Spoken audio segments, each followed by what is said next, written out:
और इनके लिए अपने मुअज़्ज़ज़ मेहमान जनाब हजरत मौलाना अब्दुल करीम चतुर्वेदी जो कटिहार की सरजमीन से तशरीफ लाए हैं, उनसे दरखास्त करते हैं, इस शेर के साथ दरखास्त करते हैं कि साकी पिला दे कोई शराब ऐसी खुशगवार, साकी पिला दे, साकी पिला दे कोई शराब ऐसी खुशगवार, हम पी ले और इन देखने वालों को हो खुमार।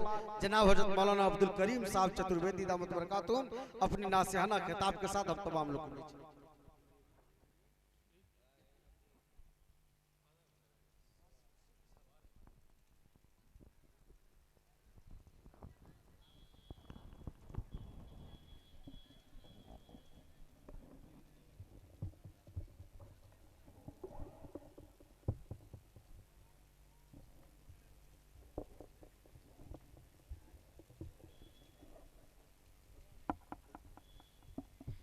दरूद शरीफ पढ़ने वाले अल्लाहुम्मा सल्ली अला मुहम्मद व अला आलि मुहम्मद कमा सल्लैता अला इब्राहीम व अला आलि इब्राहीम इन्नका हमीदुम मजीद।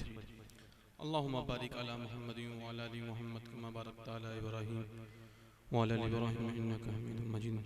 अल्हम्दुलिल्लाह नहमदुहु व नस्तईनुहु व नस्तगफिरुहु व नु'मिनु बिही व नतवक्कलु अलैहि व नऊज़ु बिल्लाहि मिन शुरूरि अनफुसिना व मिन सय्यिआति अमलिना मन यहदिहिल्लाहु फला मुदिल्ल लहु व मन युद्लिलहु फला हादिय लहु व अशहदु अन ला इलाहा इल्लल्लाहु वहदहु ला शरीका लहु व अशहदु अन्न सय्यिदना मौलाना मुहम्मदन अब्दुहु व रसूलुहु सल्लल्लाहु अलैहि व सल्लम तस्लीमन कसीरन कसीरा।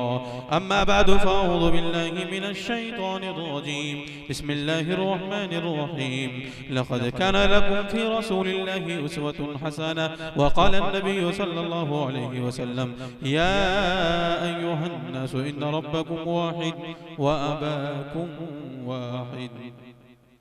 यह शास्त्राविधि मुत्सर्जिया वर्तते कामकारतः न सिद्धि मवापनोति न सुखम न परां गतिम तस्मात् शास्त्रम परमाणं ते कार्य विवस्थतु इंदरम मित्रम रूरवं मृदुवानम अज्ञान हित कीर्त मोहम्मद नकारशम विदायम तदूरी अंतात्मा शांति परभूतिमपश्यति पथमतराक चैवादीतीये दन्मुच्यते तीतीये कुंडलाकार चतुरथ चंद्रका पंचबिंदु संयुक्ता ओम ज्योति ओम ज्योति ओम ज्योति ओम भूर्भुवस्सुव तत्सवितुर्वरेण्यं भर्गो देवस्य यधीमहि हो यो न प्रचोदयात्।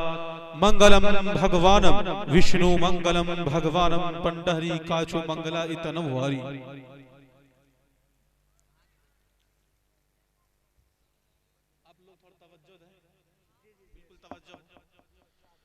हृदय में मुस्तफा का यदि प्यार नहीं है, हृदय में मुस्तफा का यदि प्यार नहीं है, वो स्वर्ग में जाए कोई आधार नहीं है। हृदय में मुस्तफा का यदि प्यार नहीं है, वो स्वर्ग में जाए कोई आधार नहीं है। कर्मशील दयावान नबी जी, है कर्मशील दयावान नबी जी, किस उम्मती पर आपका उपकार नहीं है, किस उम्मती पर आपका उपकार नहीं है। उम्मत गुनहगार जाए नरक में, उम्मत गुनहगार जाए नरक में, ये रहमत दो आलम को स्वीकार नहीं है। उसका किसी समाज में वैल्यू नहीं कोई, उसका किसी समाज में वैल्यू नहीं कोई, जो व्यक्ति दुनिया में मिलनसार नहीं है। अंतिम ऋषि तो 14 सदी पूर्व आ गए, अंतिम ऋषि तो 14 सदी पूर्व आ गए। अब आने वाला दूसरा अवतार नहीं है, अब आने वाला दूसरा अवतार नहीं है।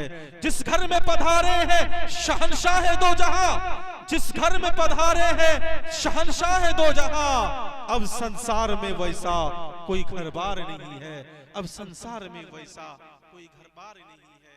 स्टेज पर उपस्थित मुअज़्ज़ज़ व मुअक्कर उलमाए किराम और दूर दराज से आए हुए हमारे मेहमानानी इज़ाम, आज मैं आप हजरात के सामने बहुत मुख्तसर से वक्त में और बहुत अच्छा पैगाम देने की मैं कोशिश करूंगा। तमाम उलमा की मैं तवज्जो चाहता हूं और ये लोग जो बैठे हुए हैं इनकी हिम्मत और इसके हौसले को अल्लाह बेहद कबूल अता फरमाए। यानी अगर इस मजमे के अंदर ये तमाम के तमाम लोग और स्टेज पर बैठे हुए तमाम उलमाए किराम अगर इस फकीर को इजाजत दे तो ये फकीर ये ऐलान करता चले, ऐ बारे-ए-ला, इस मजमे के अंदर बैठने वाले को, इस मजमे के अंदर ताउन करने वाले को, इस मजमे के अंदर हिस्सा लेने वाले को, इस मजमे के अंदर जो जितने भी लोगों ने चाहे जिस तरीके से इस मजलिस में हिस्सा लिया है, यानी परवरदिगार आलम इन तमाम वालों को इस प्रोग्राम के सदके तुफैल में जन्नत वाला बना दे। कह दीजिए आप लोग आमीन यहां से वहां तक। आइए हजरत मैं आपको बताता चलूं, आज हमारे मुस्लिम भाइयों के दिमाग के अंदर ये बात पैबस्त हो चुकी है और हमारे सनातन धर्मी भाई जो हमारे पड़ोस में रहते हैं उनके दिलों के अंदर भी ये बात पैबस्त हो चुकी है कि वो हमारे दुश्मन है।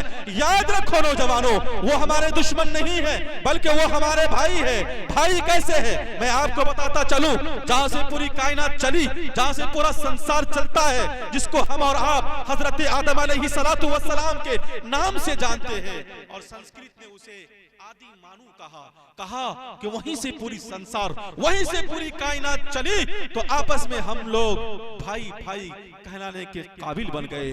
बल्कि तारीख शाहिद है इस हिंदुस्तान की सरजमी पर जब हिंदू मुस्लिम भाइयों ने एकता का पैगाम दिया था और एक होकर उन अंग्रेजों से लड़ाइयां लड़ी थी, अंग्रेजों के छक्के चुरा दिए थे और अल्लामा इकबाल को कहना पड़ा था, अल्लामा इकबाल को कहना पड़ा था, सारे जहां से अच्छा हिंदू सीता हमारा, सारे जहां से अच्छा हिंदू सीता हमारा, हम बुलबुलें हैं उसकी ये गुल सीता हमारा। मजहब नहीं सिखाता आपस में बैर रखना, हिंदी है हम वतन है हिंदू सीता हमारा। नौजवानों याद रखो, हिंदुस्तान के दो पैर हैं, हिंदुस्तान के दो हाथ हैं, हिंदुस्तान की दो आंखें हैं, हिंदुस्तान के दो कान हैं। जिसने भी इस हिंदुस्तान पर पूरी नजर से उंगलियां उठाई है मेरे दोस्तों, इस हिंदुस्तान को जिसने भी तोड़ने की कोशिश की है, अगर किसी हिंदू भाई ने किसी मुसलमान से दुश्मनी करने की कोशिश की है तो याद रखो नौजवानों, अगर हिंदुस्तान का पहला पांव मुस्लिम है तो दूसरा पांव हिंदू है। अगर हिंदुस्तान का पहला हाथ हिंदू है तो दूसरा हाथ मुसलमान है। अगर हिंदुस्तान का पहला कान हिंदू है तो दूसरा कान मुसलमान है। जिसने भी इसको तोड़ने की, जिसने भी इसको तोड़ने की कोशिश की है वो खुद बर्बाद हो गया है। इसलिए यहाँ से एक पैगाम लेकर जाओ कि हम लोग इंशाअल्लाह जो हमारे पड़ोस में हमारे सनातन धर्मी भाई रहते हैं, हमारे हिंदू भाई रहते हैं, उनसे भी हम प्रेम करेंगे, उसका भी सम्मान करेंगे इंशाअल्लाह। कि जिस तरीके से अल्लाह के नबी सल्लल्लाहु अलैहि वसल्लम ने सम्मान किया था, सही बुखारी की हदीस है कि अल्लाह के नबी सल्लल्लाहु अलैहि वसल्लम बैठे हुए थे, अल्लाह के नबी सल्लल्लाहु अलैहि वसल्लम बैठे हुए थे और आपके सामने से एक यहूदी का जनाजा गुजरता है और अल्लाह के नबी सल्लल्लाहु अलैहि वसल्लम उसके सम्मान के लिए खड़े हो गए। यहूदी के जनाजे के लिए, उसकी ताज़ीम के लिए खड़े हो गए। बगल में सहाबा बैठे हुए थे, इर्द गिर्द सहाबा बैठे हुए थे, सहाबा भी खड़े हो गए। सहाबा ने कहा, अल्लाह के नबी सल्लल्लाहु अलैहि वसल्लम ये तो मुस्लिम नहीं थे, ये तो यहूदी थे, आप इसकी सम्मान के लिए, आप इसकी अजमत के लिए क्यों खड़ा हुए? अल्लाह के नबी ने क्या फरमाया था? गौर से सुनो नौजवानों, अल्लाह के नबी ने कहा था, अलैसत नफ्सुना, क्या ये इंसान नहीं है? मैंने इंसान होने के नाते इसका सम्मान किया। इसलिए आज ये इरादा करें, तय करें कि अगर हमारे पड़ोस में हमारे गैर मुस्लिम भाई बसते हैं तो उनसे भी हम लोग मोहब्बत करेंगे इंशाअल्लाह। मैंने एक मंत्र पढ़ी, मैं सीधा चलता हूँ उस मंत्र की तरफ। तस्मा शास्त्रम परमानम ते कारिया कारिया विवस्ततु। अगर हमारे यहाँ कोई सनातन धर्मी भाई बैठे हुए हैं कि इस मंत्र के अंदर क्या लिखा है, श्री कृष्ण जी कहते हैं तस्मा शास्त्रम कारिये कारिया विवस्ततु, कहा कि अगर तुम कामयाब होना चाहते हो, अगर तुम अच्छे इंसान बनना चाहते हो तो तुम्हें क्या करना पड़ेगा नौजवानों? तो तुम्हें धार्मिक पुस्तकों को, धार्मिक किताबों को अपना आधार बनाना पड़ेगा, तभी तुम कामयाब बन सकते हो। जब मैंने कुरान करीम की आयत को पढ़ा, कुरान करीम ये ललकार कर कह रहा है, फला व रब्बिका ला युमिनूना हत्ता युहक्किमूका फीमा शजरा बैनहुम, तुम उस वक्त तक कामिल मोमिन नहीं बन सकते जब तक तुम कुरान करीम को और हदीस को अपना बुनियाद नहीं बना लो। बनाएंगे इंशाअल्लाह। नौजवानों याद रखो, क्या कोई हाफिज कुरान की हिफ्ज किए बगैर हाफिज बन जाएगा? कोई कारिया कुरान, कुरान के पढ़े बगैर कारिया कुरान बन जाएगा? कोई आलिम, हाँ आलिमियत का कोर्स किए बगैर वो आलिम बन जाएगा? तो कोई मुफ्ती फिक़ह के पढ़े बगैर क्या वो मुफ्ती बन जाएगा? बिल्कुल नहीं बन सकता। नौजवानों, पढ़ना पड़ता है तभी वो मुफ्ती आलिम कारी बनता है। याद रखिए, अगर हम और आपने अपने धार्मिक पुस्तकों को छोड़कर, धार्मिक ग्रंथों को छोड़कर अगर अपनी इच्छा से अपनी मनमानी की जिंदगी गुजारने की कोशिश की तो वही हश्र होगा जो गीता ने कहा। गीता, श्रीमद् भागवत गीता अध्याय नंबर 10 और श्लोक नंबर 23 के अंदर लिखा है कि यह शास्त्रा विधि मुत्सर्जिया वर्तते काम कारतः रस सिद्धि मवापनोति न सुखम न पराम गतिम। जो व्यक्ति, जो मनुष्य शास्त्र के नियमों को, शास्त्र कहा जाता है धार्मिक किताबों को, धार्मिक पुस्तकों को, कह रहे हैं कि जो व्यक्ति, जो मनुष्य शास्त्र के नियमों को त्याग करके अपनी इच्छा से अपनी मनमानी की जिंदगी गुजारना चाहे वो यहाँ भी कामयाब नहीं हो सकता और प्राण निकलने के बाद भी कामयाब नहीं हो सकता। इसलिए नौजवानों, हिंदू मुस्लिम भाइयों, आज तय कर लो, आज ये तमन्ना कर लो कि हम भी अपने कुरान को, अपने हदीस को पढ़ेंगे इंशाअल्लाह। आज जो हमारे कुरान के ऊपर उंगलियां उठाई जा रही है, आज वसीम रिजवी की शक्ल में यह कहा जा रहा है कि कुरान की 26 आयतों को कुरान से निकाल दो, क्योंकि इस 26 आयतों के अंदर दहशतगर्दी की तालीम दी गई है। नौजवानों याद रखो, और उन वसीम रिजवी तक यह पैगाम देना चाहिए कि वसीम रिजवी याद रखो, तुम्हारे ऐसे बहुत सारे अंग्रेज आए जिन्होंने कुरान को मिटाने की कोशिश की, जिन्होंने कुरान को खत्म करने की कोशिश की, लेकिन कुरान को कभी मिटा नहीं सका। नौजवानों याद रखो, तारीख शाहिद है। जब तारीख के औराक को उठाकर देखेंगे, जब आप तारीख के औराक को उठाकर पढ़ेंगे, दारुल उलूम देवबंद की तारीख के अंदर ये बात लिखी हुई है। मेरे दोस्तों, जब अंग्रेजों ने मीटिंग की, मशवरा किया कि इस हिंदुस्तान से अगर मुसलमान को खत्म करना है, अगर मुसलमानों को मिटाना है इस हिंदुस्तान से, सबसे पहले इसके कुरान को मिटाना पड़ेगा, कुरान को जलाना पड़ेगा, तभी हिंदुस्तान से मुसलमान खत्म हो सकता है। नौजवानों, अंग्रेजों ने मीटिंग की, अपने लीडर को बुलाया और बुलाने के बाद ये मशवरा किया कि हाँ हिंदुस्तान से अगर कुरान को, अगर मुसलमान को मिटाना है तो सबसे पहले इसके कुरान को मिटाना पड़ेगा। अंग्रेजों ने क्या किया था? अंग्रेजों ने कुरान को मस्जिद से उठाया, जला दिया। अंग्रेजों ने कुरान को मकतब से उठाया, जला दिया। अंग्रेजों ने कुरान को मदरसे से उठाया, जला दिया। अंग्रेजों ने कुरान को घरों से निकाला, जला दिया।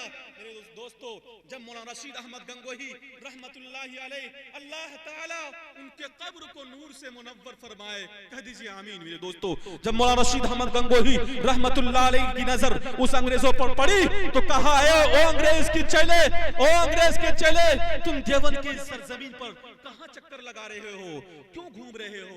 तो अंग्रेजों ने कहा था कि हमारे लीडर ने, हमारे कौम के रहबर ने यह तय किया है, अगर हिंदुस्तान से मुसलमान को मिटाना है, अगर हिंदुस्तान से मुसलमान को खत्म करना है तो सबसे पहले कुरान को मिटाना पड़ेगा, कुरान को खत्म करना पड़ेगा, तभी हिंदुस्तान से मुसलमान मिट सकता है। नौजवानों याद रखो, मौलाना रशीद अहमद गंगोही रहमतुल्लाह अलैह ने उस अंग्रेज के कंधे पर हाथ रखकर कहा था, ओ अंग्रेज के चेले, तुम ये समझते हो कि सिर्फ कुरान, पत्थर पर लिखने का नाम कुरान है, सिर्फ कागज पर लिखने का नाम कुरान है? ओ अंग्रेज के चेले, सिर्फ कागज पर लिखने का नाम कुरान नहीं है, बल्कि मौलाना रशीद अहमद गंगोही रहमतुल्लाह अलैह ने एक 5 साल बच्चे को बुलाया और बुला करके कहा कि हो मेरे प्यारे बच्चे, वो बच्चा जिसको जिसको ना कपड़ा साफ करने का तरीका मालूम, जिसको ना नाक साफ करने का तरीका मालूम, ना जिसको खाने का सलीका मालूम, उस बच्चे को मौलाना रशीद अहमद गंगोही रहमतुल्लाहि अलैहि ने बुलाया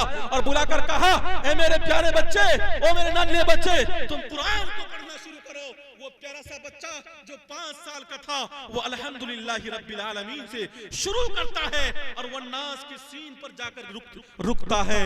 अंग्रेज अपने सर को उठाकर कहता है, मौलाना बस करो, अगर ये बच्चा और थोड़ी देर कुरान की तिलावत करेगा तो मेरी जान निकल जाएगी। मौलाना रशीद अहमद गंगोही रहमतुल्लाह अलैहि ने क्या कहा था, ओ अंग्रेज के चेले, तुम ये समझते हो कि सिर्फ कुरान कागज पर लिखने का नाम कुरान है, तुम ये समझते हो कि सिर्फ पत्थर पर लिखने का नाम कुरान है। याद रखो कि कुरान तो वो है जो एक 5 साले बच्चे के सीने के अंदर भी महफूज है। कह दीजिए सुभान अल्लाह।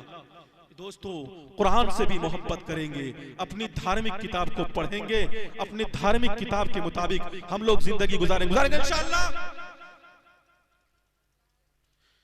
नौजवानों, अपने बच्चों को भी कुरान की तालीम देने की कोशिश करो। और बताया गया है कि अगर हम और आप अपने बच्चों को कुरान की तालीम देंगे तो कल कयामत का मैदान होगा, अव्वलीन और आखिरीन वहां इकट्ठा होंगे, अव्वलीन और आखिरीन वहां जमा होंगे। याद रखो, वहां डॉक्टर भी होंगे, वहां इंजीनियर भी होंगे, वहां अला किस्म के लोग भी होंगे। लेकिन उस दिन, कयामत के दिन, जब अल्लाह रब्बुल इज्जत वल जलाल की निगाह हाफिज कुरान की तरफ पड़ेगा, हाफिज कुरान से कहा जाएगा कि ओ हाफिज, जाओ तुम 10 ऐसे लोगों के कंधे पर हाथ रख दो। किसको हुक्म मिलेगा? हाफिज को। अल्लाह कहेगा, ओ हाफिज, जब इस गांव के तमाम नौजवान सोया करते थे, उस वक्त तुम मेरे कुरान की तिलावत क्या करते थे? और तो और रात की तिहाई हिस्से में उठकर तहज्जुद के अंदर तुम मेरे कुरान की तिलावत क्या करते थे? और तो और तुम रास्ता चलते हुए मेरे कुरान की तिलावत क्या करते थे? हर वक्त, हत्ता के हर वक्त तुम मेरे कुरान की रट लगाया करते थे। ओ हाफिज, आज मैं तुम्हें ये ऐलान करता हूँ, आज मैं तुम्हें ये इजाजत देता हूँ, जाओ 10 ऐसे लोगों के कंधे पर हाथ रख दो। तुम्हारे कंधे पर हाथ रखने की वजह से मैं परवरदिगार आलम उसे जहन्नम से निकाल कर जन्नत वाला बना दूंगा। मेरे दोस्तों, ये कुरान पढ़ने और पढ़ाने का सवाब है। बताइए नौजवानों, क्या वो उस वालिदैन को भूल जाएगा जिसने खून पसीने की कमाई से अपने बच्चे को कुरान का हाफिज बनाया? क्या वो उस दादा को भूल जाएगा? क्या वो नाना को भूल जाएगा? क्या वो नानी को भूल जाएगा? क्या वो दादी को भूल जाएगा? नहीं नौजवानों, बल्कि मैंने किताबों के अंदर पढ़ा है, जिसने इस उलमाए किराम से, जिसने कारी कुरान से मोहब्बत की और शफकत का हाथ फेर दिया, अल्लाह रब्बुल इज्जत वल जलाल उसके सर पर शफकत के हाथ फेरने की वजह से उसे जहन्नम से निकाल कर जन्नत वाला बना देगा। मेरे दोस्तों, इसलिए कुरान पढ़ने की कोशिश करें।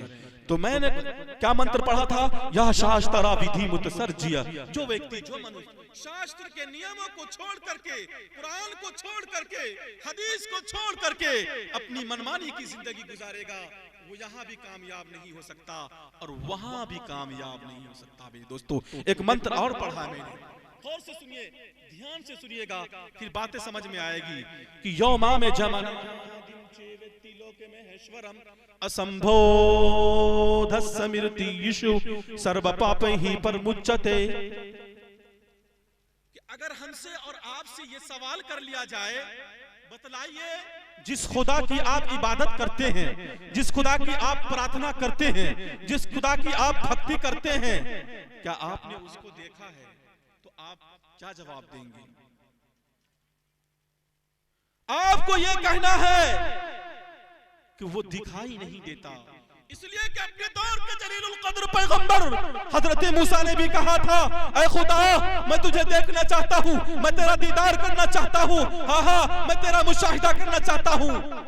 अल्लाह ने कहा, मूसा, तू मुझे देखना चाहता है, तू मुझे देख नहीं सकता, तेरे आंखों के अंदर वो पावर नहीं है, तेरे आंखों के अंदर वो ताकत नहीं है जो तू मुझे देख सकता है। लेकिन हजरत मूसा ने बहुत इसरार किया, कहा, मूसा, अगर तू मुझे देखना चाहता है, अगर तू मेरा दीदार करना चाहता है, ऐ मूसा तू पहाड़ पर आ जा।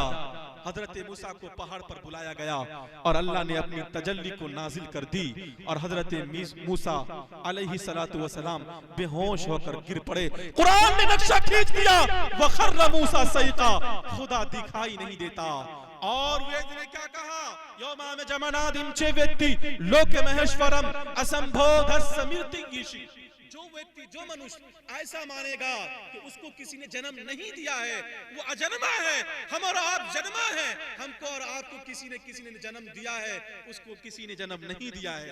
कुरान की आयत है, लम यलिद वलम यूलद वलम यकुल लहू कुफुवन अहद, उसको किसी ने जन्म न दिया है और न उसके कोई लड़के हैं न लड़कियां हैं, वो इन तमाम चीजों से पाक है। तो श्रीमद् भागवत गीता अध्याय नंबर 10 और श्लोक नंबर के अंदर भी यही बताया गया है, जो व्यक्ति ऐसा मानेगा कि वो ईश्वर परमात्मा अजन्मा है, ऐसा मानने से क्या होगा, ऐसा मानने से कि कहा सर्व पापे ही परमुच्यते, उसके तमाम पाप झड़ जाएंगे, जितने भी गुनाह हैं उसके तमाम गुनाह झड़ जाएंगे। नौजवानों, इसलिए हमें एक खुदा की इबादत करना है, हम एक खुदा की इबादत करेंगे इंशाअल्लाह। इसलिए कि जब श्री रामचंद्र जी को 14 साल का वनवास हुआ था, श्री रामचंद्र जी जंगलों के अंदर चले गए थे और जंगलों के अंदर अपनी जिंदगी को गुजार रहे थे। मैं बस चंद मिनट में अपनी जगह ले लूंगा, इंशाअल्लाह पर्ची आ चुकी है। जब श्री रामचंद्र जी को 14 साल का वनवास हुआ था, 14 साल का वनवास हुआ था, तो श्री रामचंद्र जी जंगलों के अंदर चले गए थे, जंगलों के अंदर अपनी जिंदगी को गुजार रहे थे, अपनी जिंदगी को बसर कर रहे थे। जब श्री रामचंद्र की मुलाकात हनुमान जी से होती है, तो हनुमान जी ने क्या कहा था, कहे हे राम, आप मुझे उस ईश्वर परमात्मा की भक्ति का तरीका बतलाइए कि मैं उस ईश्वर परमात्मा की भक्ति कैसे करूं, उसकी प्रार्थना कैसे करूं, उसकी पूजा कैसे करूं। तो श्री रामचंद्र जी ने क्या कहा था, श्री रामचंद्र जी ने कहा था कि पथमतराग चैवादीतिये तन्मुच्यते तीतिये कुंडलाकारं चतुरर्थ चंद्रका पंचविद्यु संयुक्ता ओम जयोति। श्री रामचंद्र जी ने जो इबादत का तरीका बतलाया था, वो कोई और तरीका नहीं था, वो नमाज का तरीका था। श्री रामचंद्र जी ने कहा था कि पहले नंबर पर आप खड़े हो जाइए और दूसरे नंबर पर झुक जाइए और तीसरे नंबर पर कुंडली मारिए यानी सजदा कीजिए और चौथे नंबर पर आप बैठ जाइए और पांचवें नंबर पर उस ईश्वर परमात्मा की याद में आप ऐसे खो जाइए कि उसके अलावा कोई चीज आपको नजर नहीं आए। ये श्री रामचंद्र जी इबादत का तरीका बतला रहे हैं। किसको? हनुमान जी को।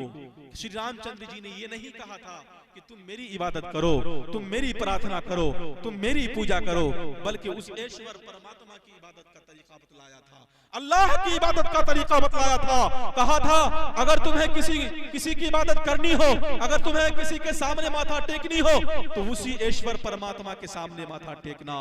और श्री कृष्ण जी भी ने कहा, क्या कहा कि अगर तुम अपने दिल को सुकून चाहते हो, इत्मीनान चाहते हो, तो उसी की शरणों में जाकर के तुम झुक जाओ, तभी तुम्हारे दिलों को इत्मीनान मिल सकता है। कि बस एक मंत्र में पढ़ता हूं, उसका तर्जुमा करके मैं अपनी जगह लूंगा, बस मुख्तसर से वक्त में। बिल्कुल ध्यान से सुनिए, उलमाए किराम बैठे हुए हैं। नौजवानों, मैंने एक मंत्र पढ़ा है कि इंदरम मित्रम रूरवम गुरदुआनम अज्ञान हिर्तकृत मोहम्मद नकारशम विदायम तदूरी अंत आत्मा शांति परभूतम पाशति। इस मंत्र के अंदर क्या लिखा है? कहा है मुसलमानों, ऐ मुसलमानों, ऐ लोगों, अगर तुम कामयाब होना चाहते हो, अगर तुम अच्छा इंसान बनना चाहते हो, तो कोई दूसरा रास्ता नहीं बल्कि एक ही रास्ता है। वो रास्ता कौन सा रास्ता है? वेद ने कहा इंदरम मित्रम रूरवम गुरुद्वानम अज्ञान हिर्तकृत मोहम्मद नकारशम। कहा मोहम्मद सल्लल्लाहु अलैहि वसल्लम के ज्ञान को अपने आत्मा के अंदर सम्मान दो तो तुम अच्छे इंसान बन जाओगे। जब मैंने कुरान की आयत को पढ़ा तो कुरान ललकार कर कह रहा है लक़द कान लकुम फी रसूलिल्लाहि उस्वतुन हसना। ऐ मुसलमानों, ऐ लोगों, अगर कामयाब होना चाहते हो, अगर तुम अच्छा इंसान बनना चाहते हो, तो तुम्हारे लिए तुम्हारी रसूल की जिंदगी नमूना है, आइडियल है। मैंने कहा पंडित जी, मैंने जनाब मोहम्मद रसूलुल्लाह सल्लल्लाहु अलैहि वसल्लम के ज्ञान को अपने आत्मा के अंदर सम्मान दिया, अब क्या करना पड़ेगा? तो पंडित जी कहते हैं इंदरम मित्रम रूरवम गुरुद्वानम। कहा ये जो स्टेज पर उलमा बैठे हुए हैं, इनसे तुम मोहब्बत कर लो, इनके तुम चाहने वाले बन जाओ। हमने कहा पंडित जी हमने इनसे मोहब्बत कर लिया, इनसे हमने मोहब्बत कर लिया, इनकी हमने ताजीम कर ली, उसके बाद क्या होगा? तो पंडित जी कहते हैं रूरवम गुरुद्वानम, अगर तुमने इस उलमा से मोहब्बत कर ली तो तुम्हें मस्जिद का रास्ता मिल जाएगा। कह दीजिए सुभान अल्लाह। कहा तब तो तुम्हें मस्जिद का रास्ता मिल जाएगा। हमने कहा पंडित जी हमें मस्जिद का रास्ता मिल गया, अब क्या होगा? तो पंडित जी कहते हैं जब तुम्हें मस्जिद का रास्ता मिल गया, जब तुम मस्जिद में जाने लगोगे तो तुम्हारे दिलों को इत्मीनान मिल जाएगा। मैंने कुरान की आयत को पढ़ा, अला बिज़िक्रिल्लाहि तत्मइन्नुल कुलूब, कहा अगर दिलों को इत्मीनान मिलता है तो अल्लाह की याद से, अल्लाह के जिक्र से दिलों को इत्मीनान मिलता है। हमने कहा पंडित जी दिलों को भी इत्मीनान मिल गया, दिलों को भी शांति मिल गया, उसके बाद क्या होगा? तो पंडित जी कहते हैं पर भूत मपाशते, तब तो जन्नत का हकदार बन गया। अगर तुम्हारे दिलों को इत्मीनान मिल गया तब तो तू जन्नत का हकदार बन गया। मेरे दोस्तों कह दीजिए सुभान अल्लाह। कि एक पंडित जी एक मौलाना साहब से कहा, मौलाना साहब कि आपके धर्म के अंदर, आपके यहाँ ये अकीदा है कि दाने दाने पर लिखा हुआ होता है खाने वाले का नाम, दाने दाने पर लिखा हुआ होता है खाने वाले का नाम। तो हमने कहा हाँ दाने दाने पर लिखा हुआ होता है खाने वाले का नाम। तो पंडित जी को सवाल करना था, उन्होंने चावल को जेब से निकाला और कहा मौलाना साहब आपके धर्म के अंदर, हाँ आपके मजहब के अंदर ये बात है कि दाने दाने पर लिखा हुआ होता है खाने वाले का नाम। कहा बताइए इस दाने के ऊपर किसका नाम लिखा हुआ है? कहा इस दाने के ऊपर एक परिंदे का नाम लिखा है।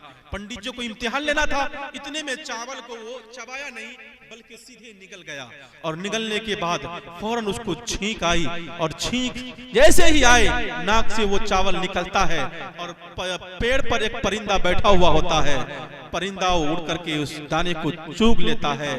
तो पंडित जी कहते हैं हाँ आपके मजहब में जो लिखा हुआ है कि दाने दाने पर लिखा हुआ होता है खाने वाले का नाम, वो सही है। मेरे दोस्तों पर्ची आ चुकी है, अभी कभी मौका मिलेगा इंशाअल्लाह फिर बयान करेंगे। चमन में जब तक फूल खिलते रहेंगे, चमन में जब तक फूल खिलते रहेंगे, रही जिंदगी इंशाअल्लाह फिर मिलते रहेंगे। वाखिरु दावाना अल्हम्दुलिल्लाह।